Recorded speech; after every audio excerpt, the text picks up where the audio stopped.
집사님이 요즘 100일 기도회를 지금 쌓고 있습니다.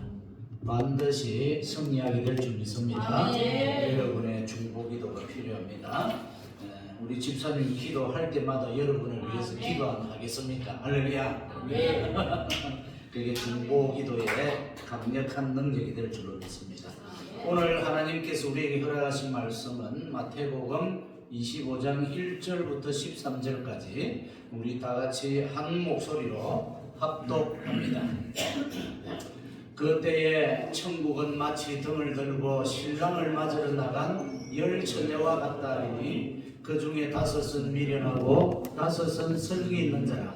미련한 자들은 등을 가지되 기름을 가지지 아니하고 슬기 있는 자들은 그릇에 기름을 담아 등과 함께 가져갔더니 신랑이 드디어므로 다 졸며 잘세 밤중에 소리가 나되 보라 신랑이 오다 맞으러 나오라 하매 이에 그 처녀들이 다 일어나 등을 준비할세 미련한 자들이 슬기 있는 자들에게 이르되 우리 등불이 꺼져가니 너희 기름을 좀 나눠달라 하거늘 슬기 있는 자들이 대답하여 이르되 우리와 너희가 쓰기에 다 부족할까 하노니 차라리 파는 자들에게 가서 너희 쓸 것을 사라 하니 그들이 사러 간 사이에 신랑이 오므로 준비하였던 자들은 함께 혼인잔치에 들어가고 문은 닫힌지라. 그 후에 남은 처녀들이 와서 이르되 주여 주여 우리에게 열어주소서. 대답하여 이르되 진실로 너희에게 이르노니 내가 너희를 알지 못하노라 하였느니라. 그런즉 깨어있으라.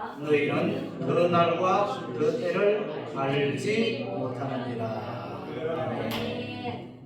할렐루야. 여러분, 이 말씀은 우리 예수님이 마태복음 22장에서 한 율법사가 예수님께 묻습니다. 예수여 율법 중에 어느 계명이 가장 크니까 이렇게 물었더니만 예수님이 어떻게 대답했습니까? 예수께서 가라사대 첫째는 주 너의 하나님을 내 몸과 마음과 뜻을 다하여 사랑하라 하셨으니 이것이 크고 첫째 되는 계명이요. 둘째는 그와 같으니 내 이웃을 내 몸과 같이 사랑하라 하셨으니 이 두 계명이 율법이요 선지자의 강령이니라. 그러므로 하나님 사랑과 이웃 사랑이 이꼴 동등하다는 거예요. 그래서 이웃을 싫어하면 누구를 싫어하는 거예요? 하나님을 싫어하는 거예요. 반대로 이웃을 사랑하면 누구를 사랑하는 거예요? 하나님을 사랑하는 거예요. 여러분 오해하지 마시기 바랍니다. 그렇다고 이웃이 하나님은 아닙니다. 하나님께서는 이 둘의 공로가 다 똑같다라는 거예요. 안타깝게도 저와 여러분은 하나님을 사랑할 수가 없어요. 왜? 너무나 머리끝부터 발끝까지 죄가 많기 때문에 하나님 하자를 부를 수도 없는 존재예요. 그러나 하나님은 우리에게 은혜를 충만히 주셔서 하나님을 대신 바라보라고 누구를 주셨어요? 이웃을 내 옆에 주셨단 말이에요. 그러므로 이웃을 사랑하는 것이 하나님 사랑이요 이웃을 미워하는 것이 하나님을 미워하는 거예요. 그러므로 이제 마태복음 22장에서 마지막 예수님의 유언입니다. 이것이. 그리고 23장에서는 예수님이 바리새인과 서기관들에 관하여 어마무시하게 질책합니다. 바리새인 서기관 율법사들을 향하여 예수님이 뭐라고 표현을 했습니까? 이 독사의 새끼다. 독사가 얼마나 완악한 놈인지 하나님이 그 저주받은 독사를 예를 들어서 바리새인 서기관들에게 호명을 합니다. 그것은 무엇이냐? 사랑하는 여러분과 저는 그 독사의 새끼와 같은 바리새인 서기관처럼 살지 말라는 거예요. 예수님이 이 22장, 23장 말씀하시고 난 뒤에 24장에 무엇을 말씀하고 있습니까? 바로 말세에 일어날 상황을 적나라하게 파헤치고 있습니다. 여러분 집에 돌아가셔서 마태복음 24장 한번 읽어보시기 바랍니다. 지금 우리가 살아가고 있는 이 시대에 지금 일어나고 있는 그대로가 지금 마태복음 24장에 기록되어져 있습니다. 그리고 24장에 그때에 7번이나 나옵니다. 그러므로 25장 오늘 본문 1장 1절에 그때에라고 표현하고 있습니다. 자, 지금 이 시계를 한번 보시기 바랍니다. 지금 마태복음 25장 1절이 말하고 있는 그때가 바로 여기라는 거예요. 자, 왼쪽에 쭉 글로 써놓은 게 있죠. 1947년도에는 7분 전이었는데, 종말에 7분 전 쭉 가까워져 오다가 24년도에 90초 전이었습니다. 세상이 끝나기 90초 전이었다라는 거죠. 지금 2년이 지났으니까 아마 한 80초 전 되었을 겁니다. 여러분, 예수님이 오실 날이 정말로 임박했음을 저 종말 시계는 우리에게 말하고 있습니다.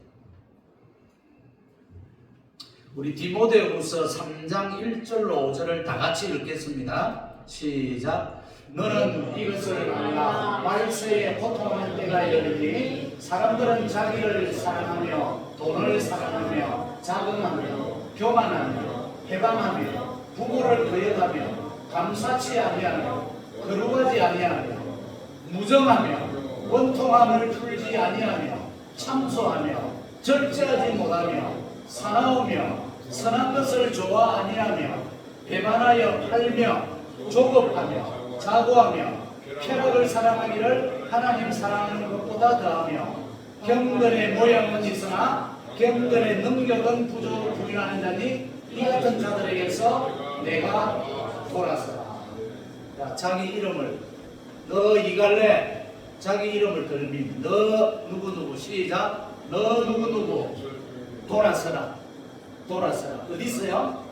여기 있어. 돌아서라. 지금 이 디모데후서 말씀 읽어보니까 지금 여러분과 제가 살아가고 있는 그대로 일어나고 있죠. 네. 이것이 바로 말세에 일어날 현상. 그래서 이러한 현상이 일어나면은 어떤 시대로 인지하라는 거예요? 예수님이 오실 때가 다 됐다라는 경각심을 가지라는 거예요. 그리고 이제 25장에서 중요한 비유를 세 가지 듭니다. 너희는 이 마지막 세대에 이렇게 살아야 한다. 그것을 세 가지 비유를 하는데, 세 비유가 무엇이냐면은 첫째 열처녀 비유고, 둘째는 무슨 비유입니까? 달란트 비유죠. 달란트 비유. 5달란트, 2달란트, 1달란트 나오죠. 그 다음에 비유가 뭡니까? 어린 양과 염소의 비유죠. 의인과 악인의 비유입니다. 다음 시간에 기회가 되면은 그 세 비유를 같이 묶어서 한번 은혜 나누기 원합니다. 오늘 그 첫 번째로 그 첫 번째 비유로 열처녀 비유로 예수님이 제자들과 무리들에게 이제 예수님이 26장에서 이제 십자가 순환을 당합니다. 그래서 25장이 예수님의 마지막 선포입니다. 저와 여러분에게 마지막으로 많이 가르쳐왔고 교훈했고 산상수훈도 했지만은 내가 진실로 너희에게 마지막 원하는 바가 이 25장 새 비유 속에 그 비밀이 들어있습니다. 오늘 이 시간에 저와 여러분 하늘의 신비를 깨닫는 복된 시간 되기를 바랍니다. 슬기롭게 죄로운 5처녀와 미련한 5처녀의 차이가 무엇입니까? 여러분, 제가 이해를 돕기 위하여 여러분 지금 좋은 스마트폰을 다 가지고 계십니다. 스마트폰을 가지고 있는데 그 스마트폰 속에 배터리가 다 되면은 그 폰이 있으나만 하죠. 무용지물입니다. 배터리가 다 떨어지면 아무것도 할 수가 없어요. 죽은 것과 마찬가지입니다. 고철 덩어리입니다. 여러분, 겨울에 어렸을 때 한국에 빵집에서 김이 모락모락 나는 찐빵을 사 드셔봤을 거예요. 얼마나 맛있습니까? 또 직장에 다니다가 아빠가 퇴근길에 그 차가운 날씨에 찐빵을 사다가 집에 가서 가족들과 아들, 딸, 와이프와 오성도성 먹으면 얼마나 추위도 가시고 정도 솟는지 모릅니다. 근데 안고 없는 찐빵은 뭐예요? 안고 없는 찐빵은 이스라만한 찐빵이고 아무도 즐겨하지 않고 먹지 않을 거예요. 무미건조한 빵이 되고 맙니다. 여러분, 바로 이 열처녀 비유에서 등과 기름을 준비하라 그러는데, 기름은 성령의 기름인 줄로 여러분 믿습니다. 날마다 주님과 동행하는 실제 말씀 앞에 우리가 무릎 꿇고 깨어지는 마음, 또 나아가서 회개와 순종의 삶을 살아가는 것, 그리고 매일 아침마다 일어나서 우리가 성령님을 환영하고 모셔드리고 의지하고 인도하심을 믿고 내걷는 하루, 그것이 바로 기름이라는 거예요. 마지막 때의 문제는 등불이 없어서가 아니라 기름이 없는 것입니다. 지금 이 시간 주님이 이곳에 여러분을 데리러 만일에 오셨다고 생각해 봅시다. 이 시간 문을 비시기 열고 예수님이 여러분을 데리러 왔다라고 생각해 보세요. 여러분의 무엇을 보고 주님이 여러분의 손을 잡고 하늘나라로 가겠습니까?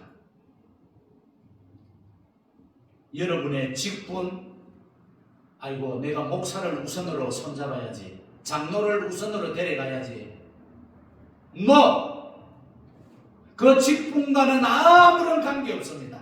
여러분과 저 속에 성령님이 함께 하고 있느냐 없느냐를 예수님은 보시는 줄로 믿습니다. 사무엘상 16장 17절에 다같이요, 여호와께서 사무엘에게 이르시되 그의 용모와 키를 보지 말라. 내가 이미 그를 버렸노라. 내가 보는 것은 사람과 같지 아니하니 사람은 외모를 보거니와 나 여호와는 중심을 보느니라. 할렐루야.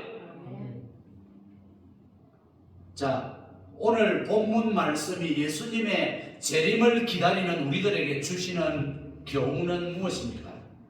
첫째로 주님을 기다리는 성도들에게 있어서 가장 중요한 것은 마지막 그 찰나의 순간이라는 것입니다. 모든 세상사에 있어서 가장 중요한 것은 결론입니다. 시작과 과정도 중요합니다. 더욱 귀중한 것은 결론의 부분이라는 것이죠. 때로는 시작과 과정이 비록 악일지라도 그 결과가 선으로 끝날 수만 있다면 결론적인 선은 과정의 악을 덮어주고 용서하는 경우도 있습니다. 시작도 좋았고 과정도 선이었는데 그 결과가 악으로 끝맺었기에 욕을 먹는 일을 우리들은 많이 보아왔습니다. 누가복음 23장 42절 44절에 보면은 예수여 당신의 나라에 임하실 때 나를 기억하소서. 오늘 내가 나와 함께 나그네 있으리라. 여러분 어떤 장면인지 기억나십니까? 예수님이 십자가에 달릴 때 좌우에 두 강도가 달렸습니다. 그런데 한 강도는 예수를 저주합니다. 그러나 나머지 강도가 예수님께 예수여 당신의 나라에 임하실 때 나를 기억하소서. 그 강도는 아마도 그의 살아온 과정이 칠흑같이 어두웠고 무질서했고 어려운 가정의 형편이었고 가난에 찌들었기에 사회에서 하지 말아야 할 강도짓을 하고 살았습니다. 그러나 마지막 숨을 거두기 직전 그 찰나에 누구를 붙들었습니까? 예수의 이름을 붙들었습니다. 할렐루야, 할렐루야. 우리의 신앙도 마찬가지죠. 오늘 이 열처녀의 비유 이야기 본문을 여러분 자세히 한번 보아주세요. 슬기로운 처녀와 미련한 다섯 처녀들 사이에 엄청나게 큰 근본적인 고차원적인 디퍼런이 없습니다. 열처녀 모두 똑같이 아름답게 신부 단장을 했습니다. 화장을 했습니다. 드레스를 입었습니다. 등불도 준비했습니다. 기름도 준비했습니다. 그런데 단 하나의 차이는 무엇이냐? 슬기로운 다섯 처녀는 마지막 순간까지 사용할 다른 그릇에 기름을 더 준비했더라는 겁니다. 미련한 다섯 처녀는 결정적인 순간에 준비된 기름이 없었더라는 겁니다. 마지막 순간을 위해 기름을 준비한 다섯 처녀는 신랑을 영접했고 기름을 더 준비하지 못한 처녀는 신랑을 맞이하지 못합니다. 여러분, 신랑 대신 예수님은 우리의 처음이 어떠했느냐를 우리에게 묻지 않으십니다.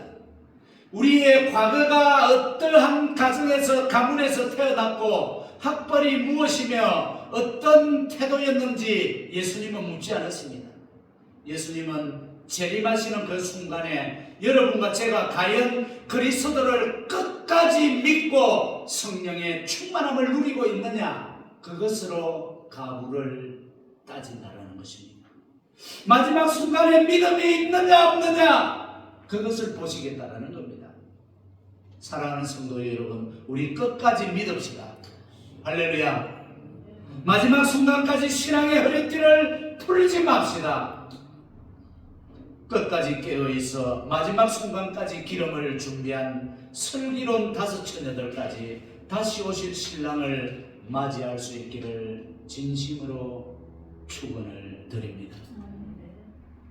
우리 히브리서 3장 14절요. 우리가 시작할 때에 확신한 것을 끝까지 견고히 잡고 있으면 그리스도와 함께 참여한 자가 되리라. 여러분 마라톤 해본 적 있습니까? 마라톤이 풀 코스가 몇 킬로죠? 42.195km, 42km로, 마일로는 모르겠습니다. 여러분, 한 마라톤 대회에서 한 선수가 초반부터 전력을 다하여 1등을 하며 달려갑니다. 여러분 마라톤 게임을 보십시오. 초반에 1등으로 달려간 자는 결승점에 거의 1등으로 골인하는 경우가 없습니다. 거의 다 1등을 하는 마라톤 선수는 처음에는 한 2, 3등 정도 그룹에 다 끼어서 호흡을 조절하고 에너지를 조절하고 다 준비하면서 달려갑니다. 많은 사람들이 초장에 1등 하는 그 사람들 보고 야, 저 선수는 확실히 우승이야 예상은 하지만은 결과는 마지막 1km를 남겨놓고 심장마비로 졸도하여 응급실에 실려갑니다. 기록도 메달도 남지 않았습니다. 반면에 2, 3위 그룹에 있던 한 선수가 천천히 조절을 잘하여 완주하여 1등을 했습니다. 여러분 마라톤의 가치는 속도가 아니라 완주입니다. 우리의 신앙도 마찬가지죠. 잘 달리다가가 아니라 끝까지 여러분의 믿음을 지키는 것입니다. 할렐루야입니까? 그래서 선줄로 생각하는 자는 넘어질까 조심하라. 마지막 순간에 여러분 대신에 믿어줄 수는 없는 것입니다. 미련한 처녀들은 말합니다. 우리 등불이 꺼져가니 너희가 나에게 기름을 좀 빌려달라고 말하고 있습니다. 그러나 안타깝게도 슬픈 대답이 옵니다. 그렇게 하면 우리와 너 모두에게 다 부족할까 하노라. 여러분 성령의 충만함은 부모의 신앙으로 자녀가 대신해 줄 수 없습니다. 목사의 신앙으로 성도가 대신 깨어 있을 수 없다는 것입니다. 배우자의 눈물의 기도로 그 남편이 대신 성령 충만할 수 없다는 겁니다. 부모의 믿음으로 자식을 대신할 수가 없음을 여러분이 저보다 더 잘 알고 계실 줄로 믿습니다. 성령의 믿음은 대신 믿어주는 분이 아니라 직접 의지하고 강구해야 할 줄로 믿습니다. 오늘 여러분 본문에 가장 무서운 장면이 나옵니다. 주여 주여 우리에게 열어주시옵소서. 그러나 주님의 대답은 냉정합니다. 내가 너희를 도무지 알지 못하노라. 여러분 다같이 저 따라합니다. 내가 너희를 도무지 알지 못하노라. 이 말은 너희가 나를 몰랐다가 아니라 너와 나 사이에 아무런 관계가 없다라는 것입니다. 예배는 있었지만 주님과 동행은 없었고, 종교는 있었지만 성령의 인도는 없었고, 신앙활동은 있었지만 주님과의 친밀함은 없었습니다. 그래서 호시아서 6장 6절에 이렇게 말씀하고 있습니다. 다 같이요. 시작.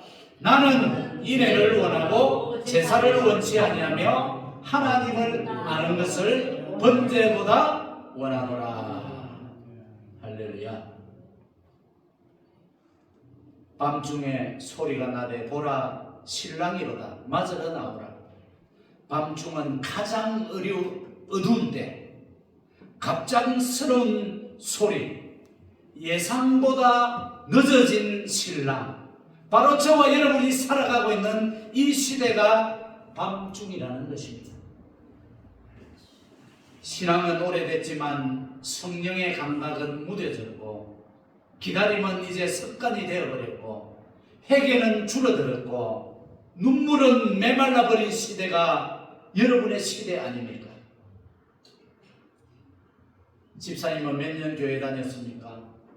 교회에서 무슨 직분을 가졌습니까? 주님은 여러분과 저에게 이렇게 물으십니다. 지금도 너희 갈렙은 성령님과 함께하고 있느냐? 아멘으로 대답할 수 있기를 주의 이름으로 축원을 드립니다. 등불 속의 기름은 거듭날 때 받은 기본적인 성령님을 말합니다. 호롱불 속에 있는 기름 말입니다. 그 호롱불 속에는 모든 열처녀가 다 가지고 있었죠. 그러나 여분의 기름, 또 다른 그릇 속의 기름은 저와 여러분이 예수를 영접하고 일상생활 속에서 계속 성령님을 충만히 채워나가는 것입니다. 저와 여러분이 영적으로 살아나고 성숙하고 혼의 생각, 저 감정과 의지와 내 철학은 내려놓고 성령님을 따라가는 그 거룩한 여정, 성숙한 여정, 거듭남이죠. 그것이 바로 여분의 기름이더라는 것입니다. 그 여분의 기름을 사는 것은 뭐 돈을 주고 삽니까? 달러를 주고 원화를 주고 엔화를 주고 사는 것이 아닙니다, 여러분. 저와 여러분이 어떻게 하면 그 여분의 기름을 살 수 있습니까? 바로 기도의 시간을 늘리는 것입니다. 할렐루야. 기도하면서 회개하면서 말씀에 순종하는 것이 그 여분의 기름을 사는 것인 줄로 믿습니다. 여러분, 기름은 한 번 준비해서 평생 가는 것이 아닙니다. 어제의 은혜로 오늘을 살 수 없습니다. 주일의 감동으로 한 주를 버틸 수 없다라는 말입니다. 매일 말씀을 읽고 매일 기도하고 매일 회개하고 매일 성령 충만을 강구해야 된다는 사실을 여러분 잊지 마시기를 바랍니다. 사랑하는 성도 여러분, 이 비유는 불신자, 세상에 있는 살아가는 사람들에게 한 말씀이 아닙니다. 교회 안에 있는 여러분과 저에게 주시는 거룩한 선포입니다. 문이 닫히기 직전인 마지막 이 세대에 찬송은 부르는데 감격은 없고, 기도는 하는데 눈물은 없고, 말씀은 읽는데 두려움이 없습니까? 등은 있는데 기름이 메말라가는 신앙을 가졌습니까? 여러분과 저는 미련한 다섯 처녀가 되어서는 안 될 것입니다. 호롱불보다 중요한 것이 기름이며 후레시보다 중요한 것이 빼르리라는 것을 깨닫는 영의 눈을 뜨시는 여러분과 저가 되시기를 주의 이름으로 축원을 드립니다. 조용히 눈을 감고 저를 한번 따라해 봅니다. 주님, 제 신앙의 등불이 꺼지지 않게 하소서. 직분이 아니라 성령으로, 습관이 아니라 기름으로 주님 오시는 그날까지 타오르게 하여 주옵소서. 형식과 외모가 아니라 성령의 실제를 누리게 하여 주옵소서.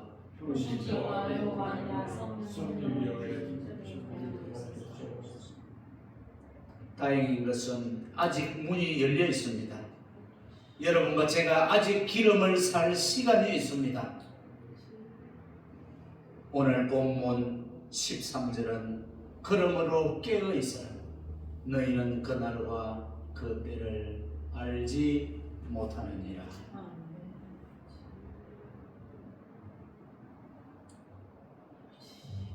주 예수님 다시 오실 때에 모두 기쁨으로 맞아라. 주 어느 때 다시 오실런지 아는 이가 없으니 더 밝히고 눈은 깨어 있어 주를 반겨 맞아라. 주 안에서 우리 몸과 마음이 깨끗하게 되어서 주 예수님 다시 오실 때에 모두 기쁨으로 맞아라. 오늘에 다시 오신다며 부끄러움 없을까. 잘하였다 주님 칭찬하며 우리 맞아주실까. 주 안에서 우리 몸과 마음이 깨끗하게 되어서 주 예수님 다시 오실 때에 모두 기쁨으로 맞아가. 주 예수님 맡겨주신 일에 모두 충성 다했나. 내 맘속에 확신 넘칠 때에 영원한 식 없겠네. 주 안에서 우리 몸과 마음이 깨끗하게 되어서 주 예수님 다시 오실 때에 모두 기쁨으로 맞아라.